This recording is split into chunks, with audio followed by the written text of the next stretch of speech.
ఈరోజు మనం మేడ్చల్ నియోజకవర్గంలో ఉన్న పోచారం మున్సిపాలిటీలో కొర్రాంల గ్రామం ఇక్కడ శివాలయం బృందం ఇక్కడ అంటే దాదాపుగా కొన్ని సంవత్సరాల నుంచి ఇక్కడ ఈ బృందంతో కలిపి వివిధ కార్యక్రమాలు తీసుకోవడం జరుగుతూ ఉంది. దానిలో భాగంగానే ఈ నిజంగా కూడా మనం చూస్తూ ఉన్నాం.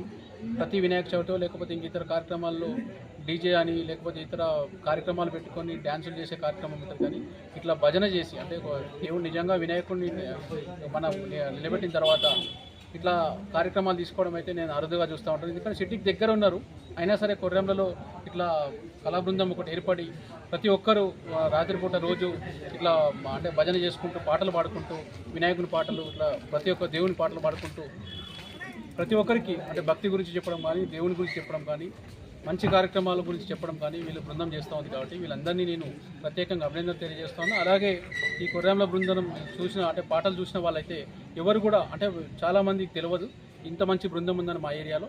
కాబట్టి నేనైతే వీళ్ళని అంటే ఒక గొప్ప గొప్ప వ్యక్తులుగా నేను అభివర్ణిస్తూ మీరు ఇలాంటి కార్యక్రమాలు ఇంకా ఎక్కువ తీసుకోండి. అంటే ప్రజల్లో మార్పు రావాలి. చాలామంది పాశ్చాత్య కార్యక్రమాల వైపు పోతూ ఉన్నారు, మన నాగరికతను మర్చిపోతూ ఉన్నారు.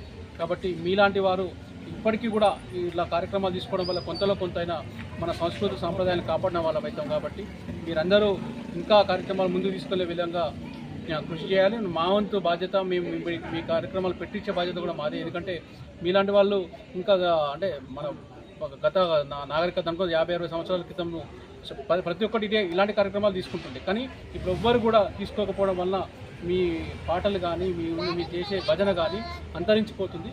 కాబట్టి మనందరం కూడా ఇలాంటి వాడిని ఎంకరేజ్ చేయాలని చెప్పి మీ ద్వారా కోరుకుంటున్నాం.